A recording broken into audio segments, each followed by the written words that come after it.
मेरे नैना सावन भादो फिर भी मेरा मन प्यासा फिर भी मेरा मन प्यासा बात पुरानी है एक કહાની અરે આવી ગયા તમે બધા શું વાત છે તો બાત પુરાની હૈ એક કહાની હૈ તો એક સરસ મજાની વાત લઈને આજે આવ્યો છું આજના આ પોડકાસ્ટમાં રાઈટ 2001માં ડૉક્ટર પ્રદીપ પંડ્યા દ્વારા લખાયેલી લઘુ નવલ જેનું નામ છે યસ માય લોર્ડ. આજે એના વિશેની વાત કરવી છે. પણ આ નવલકથા વિશેની વાત કરું એ પહેલાં મારે કેટલાક લોકોનો આભાર માનવાનો છે. આમ તો એ કેટલાક લોકો કોઈ બહારના નથી, મારા બિલકુલ ઓળખીતા પાળખીતા અને કહું તો જાણીતા લોકો છે. વાત એમ બને છે કે મારે અર્થોપાર્જન માટે ભરૂચ અને પછી અમદાવાદ અને બધે આમ તેમ જવાનું થાય અને એ દરમિયાનમાં સરસ મજાનો સમય જેને અત્યારે આમ મી ટાઈમ તરીકે લોકો ઓળખે છે એ મી ટાઈમ દરમિયાનમાં ઘણા બધા પુસ્તકો વાંચવાનું બને છે. હવે આ બધી સરસ મજાની નવલકથાઓ જે તે વખતે મારાથી વંચાઈ તો એના વિશેની વાત કરવાનો એક સરસ મજાનો અદ્ભુત વિચાર મને લગભગ 10 દિવસ પહેલાં આવ્યો. પ્રસંગ જાણે એવો હતો કે જિંદા રહો નામના એક પુસ્તકના વિમોચનમાં એક પ્રદીપ વિશ્વાસ કરીને એક સરસ મજાનો અમારા એચઆરના જ ફિલ્ડનો મિત્ર છે અને આ પુસ્તકનું વિમોચન હતું. તો ત્યાં મારા એક પરમ મિત્ર એવા ડૉક્ટર રક્ષિત અક્રુવાલા પણ આવ્યા હતા ને પછી એમના એ ફાર્મ પર જવાના હતા. એ પ્રોગ્રામનું બધું પત્યું ને પછી વગેરે વગેરે. મને કે ચાલ તારે આવું છે ફાર્મ પર? મેં કહું હા ચલો હું આવું. તમે શું કરવાના છો? તો કે હું મારા ઓફિસનું કામ કરવાનો છું. એમણે મને પૂછ્યું તું શું કરીશ? મેં કહું આ પુસ્તકનું આજે વિમોચન થયું છે, આજે જ એની કોપી ખરીદી છે, તો પછી આપણે એને પૂરું કરી નાખીએ. એટલે આમ તો બંને એકાગ્રતાથી કામ કરવાની શરતે અમે બંને એની ગાડીમાં જે સ્થળે આ પુસ્તકનું વિમોચન હતું ત્યાંથી એના ફાર્મ હાઉસ પર જવા માટે નીકળ્યા. વાતમાં ને વાતમાં એવી વાત થઈ કે મારા મનમાં એવો વિચાર છે. તો મારા એ પરમ મિત્ર ડૉક્ટર રક્ષિત અક્રુવાલાએ મને એવું કહ્યું કે ભાઈ તું આવું ના કરીશ. મેં કહું કેમ? તો કે જે લોકો એક તો માંડ પુસ્તક સુધી પહોંચતા હોય અને એમાં પછી તું આવી રીતે પુસ્તકોની વાત કરે તારા પોડકાસ્ટ ને આ વગેરે વગેરે ને જે એક કે બે જણ જે લોકો પુસ્તક સુધી પહોંચવાના છે એ પણ પછી નહીં પહોંચે. યાર વાત તો તમારી એકદમ સાચી છે. પછી ચર્ચા ચાલી, થોડી આમ તેમ થઈ વાતો ને પછી છેલ્લે અમે બંને એ નિષ્કર્ષ ઉપર પહોંચ્યા, બલકે એમણે મને એવું ચીંધ્યું કે જો શક્ય હોય તો તું એવું કરી શકે કે એ પુસ્તકનો રસાસ્વાદ તમારે તારી રીતે તારી ભાષામાં કરાવવાનો, પણ રહસ્ય નહીં ખોલવાનું. પેલી જે ઇંતેજારીવાળી જે વસ્તુ છે ને એને તારે પકડી રાખવાની, અથવા તો જેને કહેવાય કે એનું ઉદ્ઘાટન નહીં કરવાનું. તો કદાચ એવું બને કે તારી વાત સાંભળીને જે વાચકો જે છે એ જે તે પુસ્તક એટલે કે નવલકથા કે જે કોઈ સ્વરૂપ કે જેના વિશે મેં વાત કરી હોય એના સુધી પહોંચે અને એમ કરતાં કરતાં તારી ભૂખ જે છે લોકોની સાથે વાત કરવાની એ પણ સંતોષાય ને બેવ વાત બને. મને એનો વિચાર ગમ્યો એટલે એને ફળશ્રુતિમાં આપણે આજે મળી રહ્યા છીએ. તો મૂળ વાત પર આવું તો આમ તો હું અભિવ્યક્તિનો માણસ છું. મુક્ત છંદથી શરૂ કરેલી મારી સર્જન યાત્રા, પછી ગઝલ ને પછી વાર્તા સંગ્રહ ને એમ કરતાં કરતાં યસ 2021ની સાલમાં બ્લોગર તરીકે, ને અત્યારે આજે બુધવાર છે પાછો જોગાનું જોગ કે 60 ml ચીયર્સ જે ચાલે છે, જેને બધા સરસ રીતે વધાવો છો, એનો એપિસોડ આજે પણ આવશે. એટલે એની ચિંતા ના કરતા કે આ કંઈક નવું ચાલુ કર્યું ને જૂનું છોડી દીધું, એવું કશું છે નહીં. પણ let us come to point કે આજે આપણે જે વાત કરવાના છે એ નવલકથા 2021માં વડોદરાના ખ્યાતનામ. તો આ જે નવલકથા છે એ મર્ડર મિસ્ટ્રીની નવલકથા છે. વાત એમ બને છે કે રામેશ્વર પંડિત નામના એક નામાંકિત વકીલ પોતાને ત્યાં ઇન્ટર્નશીપ પૂરી કરેલા 2 વિદ્યાર્થીઓ, જાનકી જે ગોલ્ડ મેડાલિસ્ટ હતી ક્રિમિનલમાં, અને બીજો નંબર હતો એ સુનિલ હતો. અને જાનકી અને સુનિલ બંનેની ઇન્ટર્નશીપ પૂરી થાય છે અને રામેશ્વર પંડિત બંનેને પોતાને ત્યાં 25,000ની નોકરીએ જોડાવાનું આમંત્રણ આપે છે. તો બને છે એવું કે જાનકી એ સ્વતંત્ર રીતે પ્રેક્ટિસ કરવાનું નક્કી કરે છે અને સુનિલ રાજી ખુશીથી એને કહેવાય કે નોકરીનો સ્વીકાર કરે છે.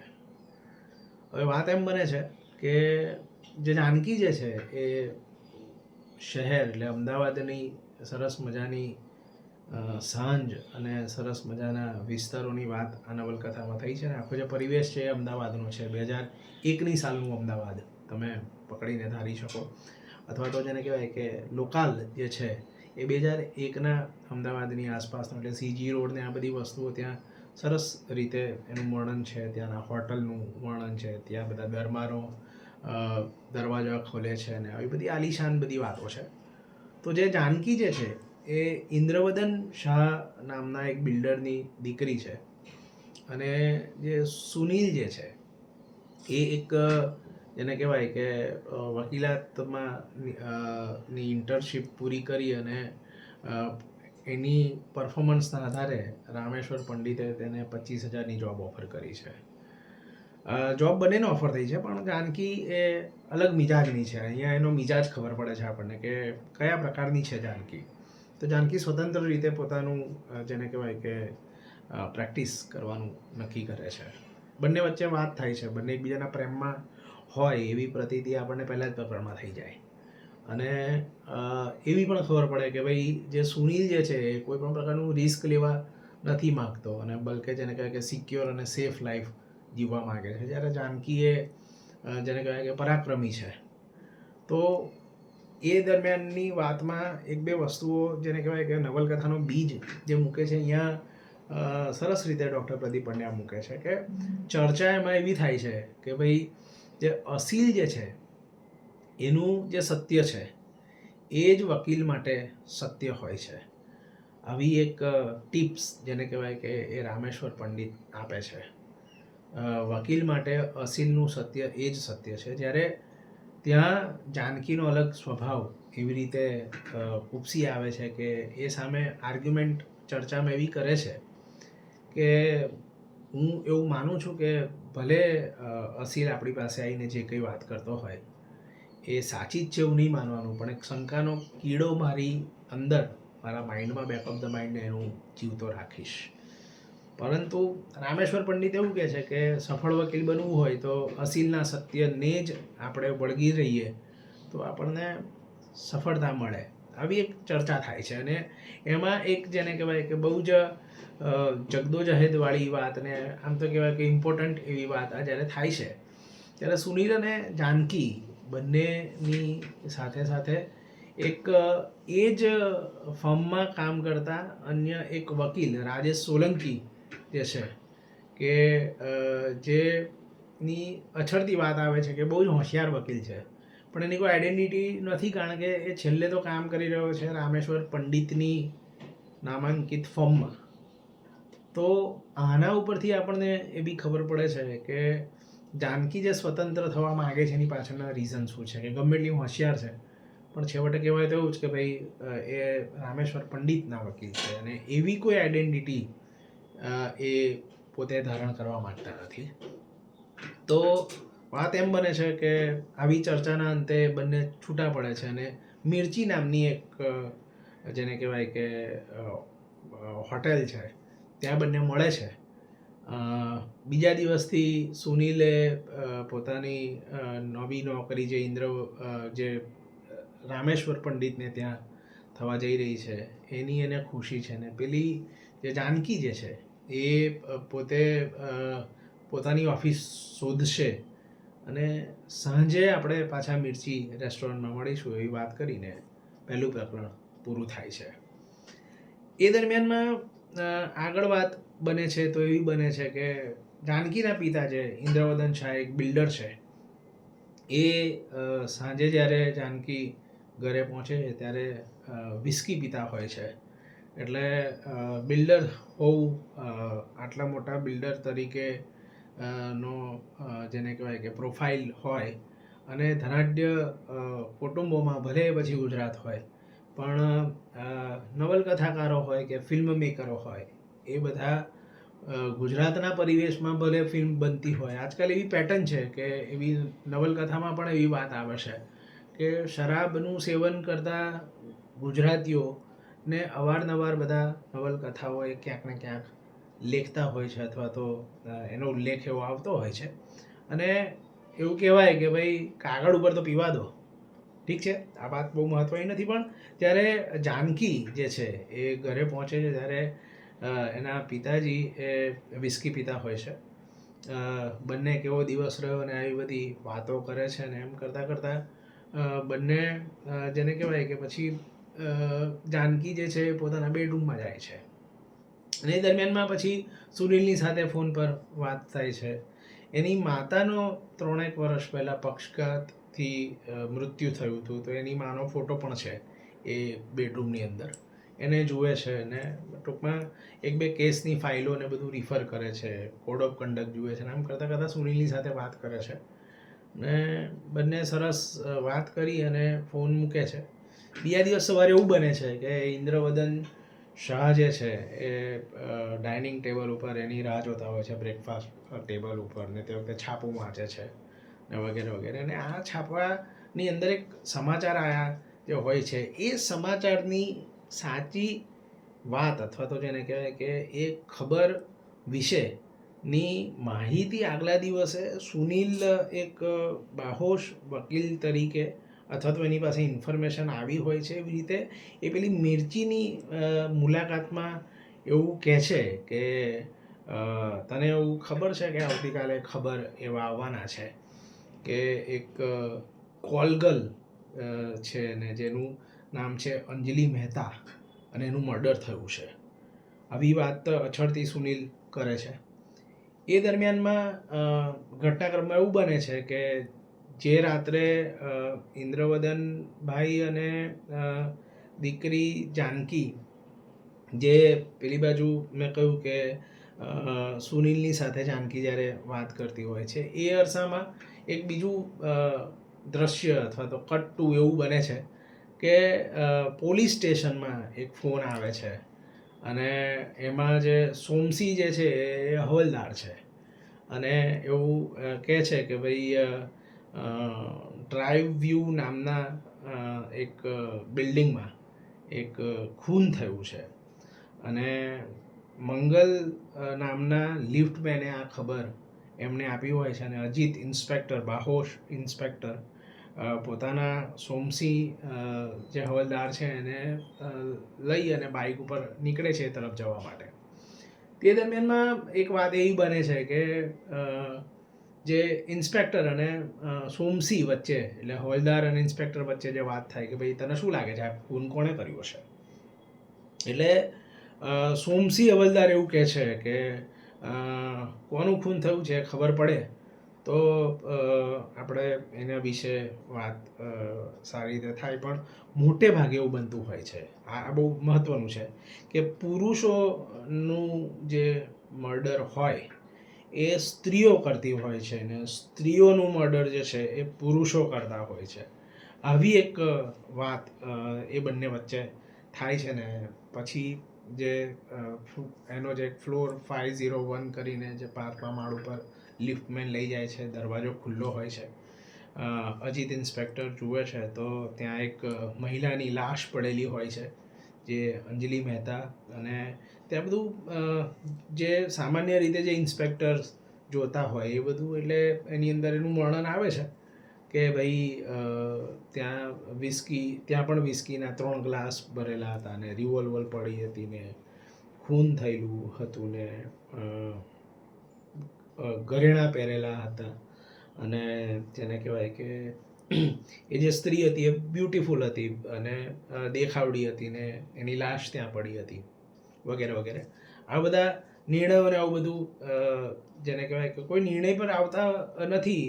એટલે અજીત ઇન્સ્પેક્ટર ફોટોગ્રાફરને બોલાવે છે અને આગળનું ઇન્વેસ્ટિગેશનની વાત એમ કરતાં એ ચેપ્ટરમાં જેને કહેવાય કે જે ખૂનની ઘટના જે છે એ ત્યાં આવે છે. અને મેં કહ્યું એ મુજબ કે ભાઈ ઇન્દ્રવદન શાહ અને કટ્ટુ કે ઇન્દ્રવદન અને જે જાનકી જે છે એ બીજા દિવસ સવારે બેઠા હોય છે અને ત્યાં છાપું વાંચે છે અને ત્યાં આ એક કોલ ગર્લ અંજલિ મહેતાનું ખૂન થયું છે એના સમાચાર ત્યાં છપાયેલા હોય છે. વાત અહીંયા પતતી નથી, પરંતુ વાત અહીંયા એવી રીતે શરૂ થાય છે કે એ દિવસે પછી જે પિતા અને પુત્રીનો જે પ્રેમ છે કે ઇન્દ્રવદનભાઈ એ દિવસે એમના જે ચીમન નામના નોકર છે એને એક ચાવી આપીને ગયા હોય છે અને એક ઠેકાણે એમની એક ઓફિસ જોઈ આવવાનું કહીને ગયા હોય છે. અને જે ચાવી જે છે એ ઝેન ગાડીની ચાવી એ જાનકી માટે ત્યાં મૂકીને ગયા હોય છે. એટલે એવું લાગે કે ભાઈ બહુ જ પ્રેમાળ બાપ પોતાની દીકરીને તકલીફ ના પડે એની કેટલી કાળજી રાખે છે. અને પોતે બિલ્ડર હોવાને નાતે એક ઓફિસ પણ જેને કહેવાય કે એમણે તૈયાર જોઈ રાખી છે. અને એક માધવી નામની એક છોકરી એને આસિસ્ટન્ટ તરીકે પણ આપી દે છે અને આલિશાન મોટી એવી એક ઓફિસની વાત ત્યાં આવે છે. ને એમ કરતાં એવું બને છે કે નવલકથા આગળ વધે છે. અંદર ખૂન જેવી ઘટના પહેલાં બીજા પ્રકરણમાં જ આપણી સામે આવે છે અને પછી જેને કહેવાય કે આખી જે ક્રાઇમની જે વાત જે છે અને જે મર્ડર મિસ્ટ્રી જે છે એમાં જે રીતે દરેક વખતે બનતું હોય છે એવી રીતે આ નવલકથામાં પણ બને છે કે આપણે બધા ની ઇંતજારી એવી રીતે ડૉક્ટર પ્રદીપ પંડ્યા એ અલગ અલગ સ્થળો એ જેને કહેવાય કે આ બંને ની વાર્તા લાભમાં ને ક્યાંક જેને કહેવાય કે એવી રીતે ગૂંથે છે નવલકથાના પોતને કે ઇંતજારી વાચકના મનમાં જાગ્યા કરે અને હવે શું થશે એવું ક્યાંક ને ક્યાંક આપણને થયા કરે. તો વાત એવી બને છે કે એ પણ જાહેર થઈ ગયું છે કે ભાઈ અંજલિ મહેતા હતી એ કોલ ગર્લ હતી, બધાને બ્લેકમેલ કરતી હતી, બધાની પાસે રૂપિયા પડાવતી હતી ને વગેરે વગેરે વગેરે. ને આ બધી વાતમાં બીજા દિવસે જે મિર્ચી રેસ્ટોરન્ટમાં જે મળ્યા હોય છે એમાં સુનિલ અને જાનકી વચ્ચે એ વાત થાય છે કે ભાઈ હું જો પહેલો કેસ જો લડીશ તો આવી કોઈ કોલગર્લ બાબતનો તો નહીં લડું ને આવી બધી વાત થાય છે. પણ એ વાતનો આમ જોવા જઈએ તો સીધો કોઈ આપણને સંદર્ભ મળતો નથી. પણ એ સંદર્ભ ત્યારે મળે છે કે જ્યારે બીજા દિવસની મિટિંગ પછી જ્યારે જાનકી અને સુનિલ મિર્ચી રેસ્ટોરન્ટમાંથી છૂટા પડીને ઘરે આવે છે તો ઘરે પોલીસની જીપ હોય છે અને ઇન્દ્રવદનભાઈની તપાસ અથવા તો પૂછપરછ ચાલતી હોય છે. ને ત્યારે જાનકીને આશ્ચર્ય થાય છે કે કેમ પોલીસ છે ને અંદર જાય છે ને જુએ છે તો અજીત ઇન્સ્પેક્ટર જે છે એ ઇન્દ્રવદનભાઈની ને પ્રશ્ન પૂછતો હોય છે કે ભાઈ તમે અંજલિ મહેતાને કેવી રીતે ઓળખો છો ને વગેરે. ને ત્યારે જાનકી આમ આશ્ચર્યચકિત થઈ જાય છે કે આ જે ખૂન કેસ જેની ચર્ચા ચોમેર ચાલી રહી છે એમાં એના પિતાજી ઇન્દ્રવદન શાહ ક્યાંક સામેલ હોય અથવા તો એમની પર તપાસ ચાલી રહી છે તો એમના માટે એ બહુ જ જેને કહેવાય કે આશ્ચર્યની વાત છે. ને છેવટે એવું થાય છે જાનકીને કે જે બાબતને એ નકારતી હતી કે ભાઈ હું આ કેસમાં કે આવી રીતે કોઈ કોલગર્લનો કેસ હશે તો એ મારા અસીલ તરીકે, પણ અહીંયા વાત એવું બને છે કે એના પિતા જ આમાં ક્યાંક સામેલ છે. એટલે તાત્કાલિક એક ચબરાક વકીલ તરીકે જાનકી એ ઉપરથી વકીલાતનામું લાવે છે અને તરત સામે ધરે છે અજીતના ની સામે, ને એના પપ્પાને અમુક પ્રશ્નો જવાબ આપવાની ના પાડે છે. આમ કરતાં કરતાં વાત એવી બને છે કે ઇન્સ્પેક્ટર તો જતો રહે છે ત્યાંથી, ને પણ પછી જે સંવાદ છે બાપ અને દીકરીનો સંવાદ છે, અને બહુ જ સરસ સંવાદ છે. અથવા તો જેને કહેવાય કે એ વાતમાં એવું આવે છે કે ભાઈ એના માતાજીના મૃત્યુ પછી એક એઝ એ ફ્રેન્ડ તરીકે અંજલિ મહેતાની સાથે એમના સંબંધો, એમના એક મિત્ર જયરાજ ના થકી થયા હતા. અને પછી એવું બને છે કે એ રાત્રે બંને બાપ અને દીકરી છૂટા પડે છે, અને ત્યાં ફ્લેશબેકમાં જેને કહેવાય કે એવું આવે છે કે જે ઇન્દ્રવદન શાહ છે એ અને જેને કહેવાય કે અંજલિ મહેતા જેનું મર્ડર થયું છે, બંને ક્યારે મળ્યા હતા એનું સરસ મજાનું વર્ણન છે. ને એક આલિશાન હોટેલમાં એ બંને મળ્યા હતા એસજી હાઈવેની, અને બંને મળ્યા હતા. અને તે વખતે કેવો માહોલ હતો, ને પેલીના રૂપનો અંબાર પેલી હતી, ને પેલીએ ટૂંકમાં એને જે રીતે ટ્રેપ કર્યો હતો એની બધી વાત આવે છે.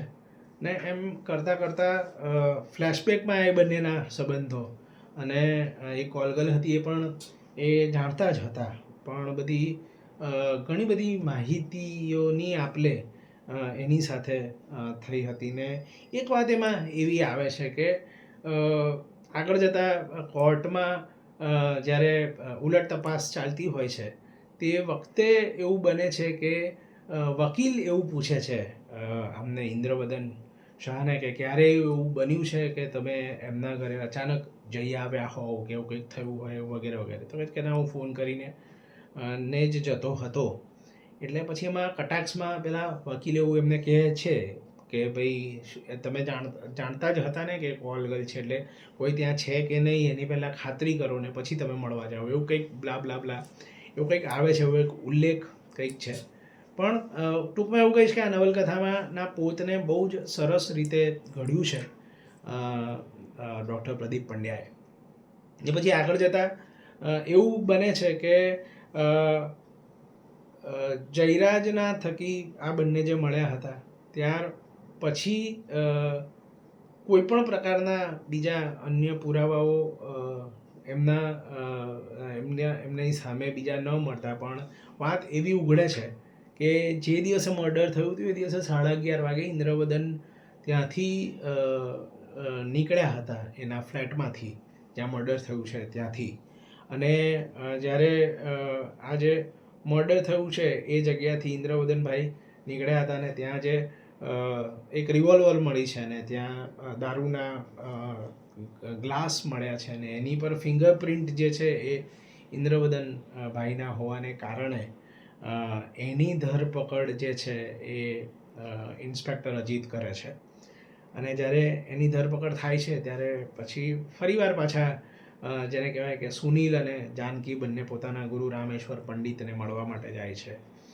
ને પિતા અને દીકરી જાનકી વચ્ચે જે કંઈ સંવાદ થયા હતા, અને એમાં એ બહુ દ્રઢપણે એવું કહે છે જાનકી કે મારા પિતાજીએ ખૂન નથી કર્યું ને એમણે એવું જ મને કહ્યું છે, પણ છતાંય પાછી પેલી મૂળ વાત જે હતી કે હું એ માનવા જ તૈયાર નથી, અથવા તો બલકે એવું કહે છે કે મારા પિતાએ મને કહ્યું છે કે એમણે ખૂન નથી કર્યું, પણ છતાંય મારા મનમાં પેલો જે કીડો જે છે શંકાનો એ ક્યાંક ને ક્યાંક સળવળી રહ્યો છે, કારણ કે એને કહેવાય કે ફિંગરપ્રિન્ટ્સ પર કે રિવોલ્વર જે છે એની ઉપર એમના પિતાના આંગળાની છાપ છે.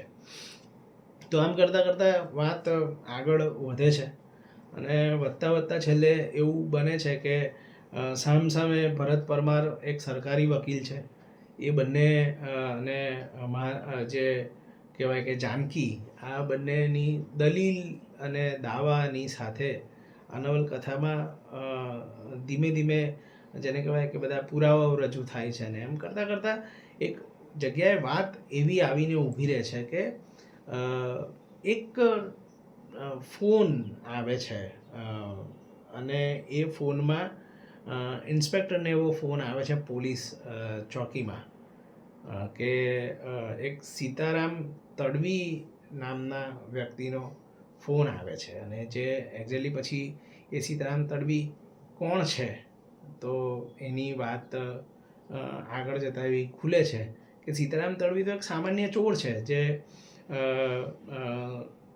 અમદાવાદના હોલીવુડ તરીકે કહેવાતા મીઠાકડીના એરિયામાં જ્યાં મૂર્તિકાર બધા હોય છે, તો મૂર્તિઓ બનાવવાની હોય ત્યારે મૂર્તિઓ બનાવે, કસબી છે, કારીગર છે, પણ પછી જ્યારે મૂર્તિ ના બનાવવાની હોય તો ત્યારે એ ચોરી બોરી કરે. અને તે વખતે એવું બને છે કે એ દિવસે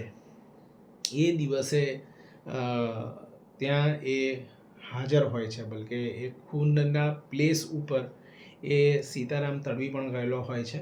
અને ત્યાં જે ને કહેવાય કે ફિંગરપ્રિન્ટની જે વાત આવે છે તો ત્યાં એક અન્ય ના પણ એટલે કે 3 ગ્લાસ હોય છે ને એક ત્રીજા ગ્લાસ પર કોના ફિંગરપ્રિન્ટ છે એ શોધવાની જગદોજહેદમાં જેને કહેવાય કે પોલીસ પોતે લાગેલી હોય છે. અને એમાં પાછો સીતારામ તડવી ચોરનો ફોન આવે છે, ને પછી છેલ્લે કોર્ટમાં એવું થાય છે કે તો ત્યાં ચોરી કરવા માટે ગયો હતો, એને કોઈ નાનામો ફોન આવ્યો હતો અને એ ફોનના આધારે ત્યાં ચોરી કરવા ગયો હતો, ને ત્યાં ગયો ત્યારે તો ત્યાં ખૂન થયેલું હતું. અને ખૂન થયેલું હતું એટલે પણ ત્યાં વિસ્કીની બોટલ હતી, એટલે એણે ત્યાં દારૂ પીધો અને એ દારૂ પી અને પછી ત્યાંથી ખૂન થયેલું હતું એટલે ગભરાઈને ત્યાંથી જતો રહે છે.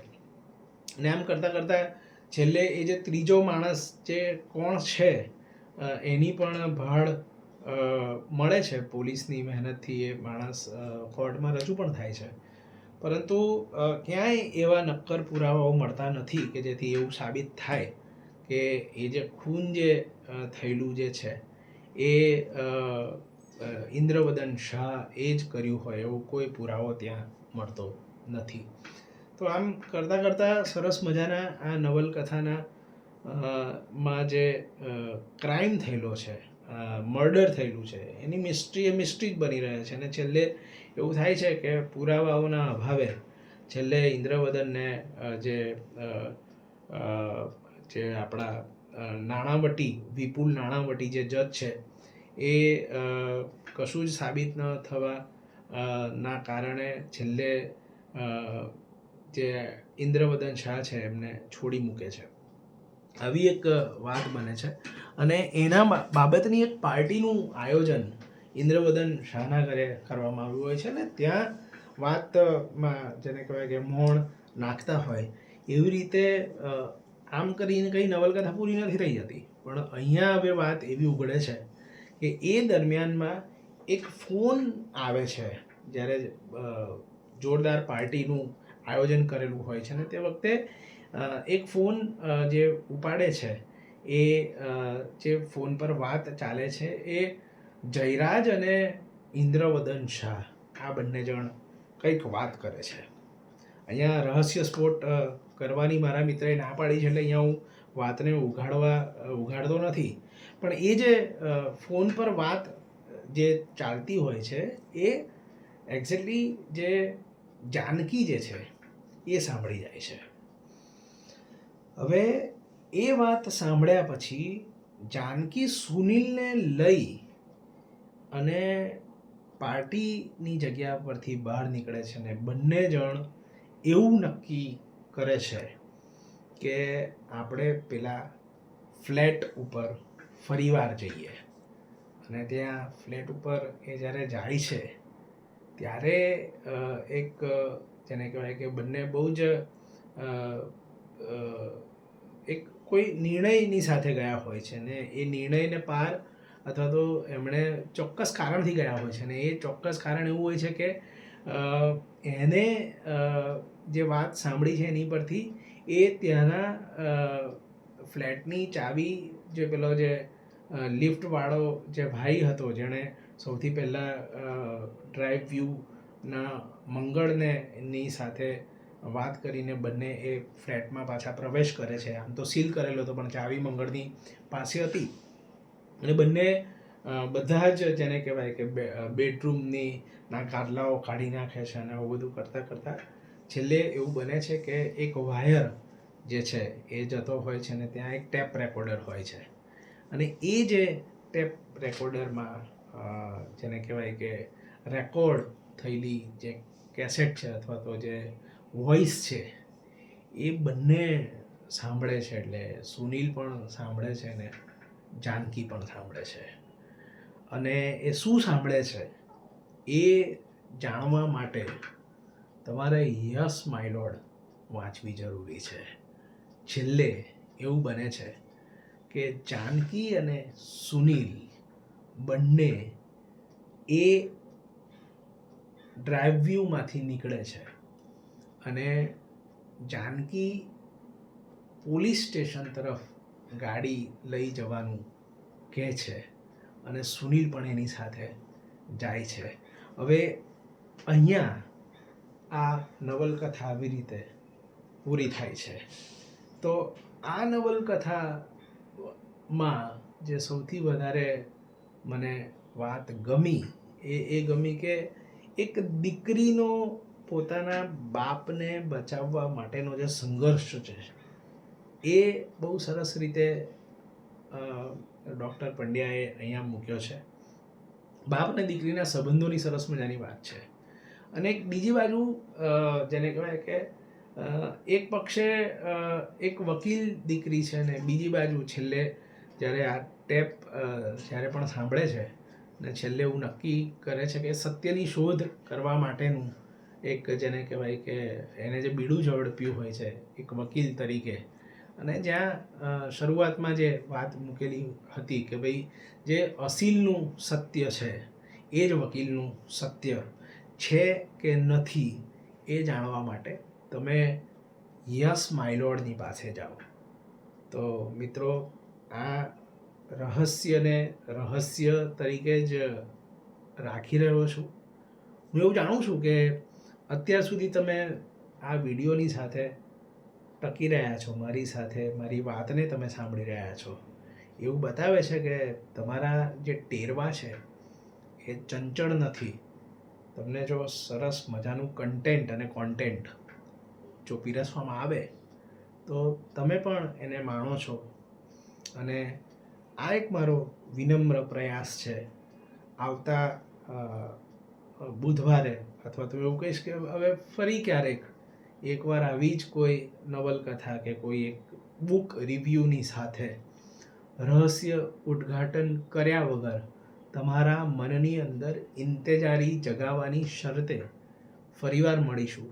ત્યાં સુધી એટલું જ કહીશ કે સ્વસ્થ રહો, મસ્ત રહો ને વ્યસ્ત રહો. હું આપનો સાથી બ્રિજ પાઠક, મોજે દરિયા. Thank you very much. So kind of you. Take care.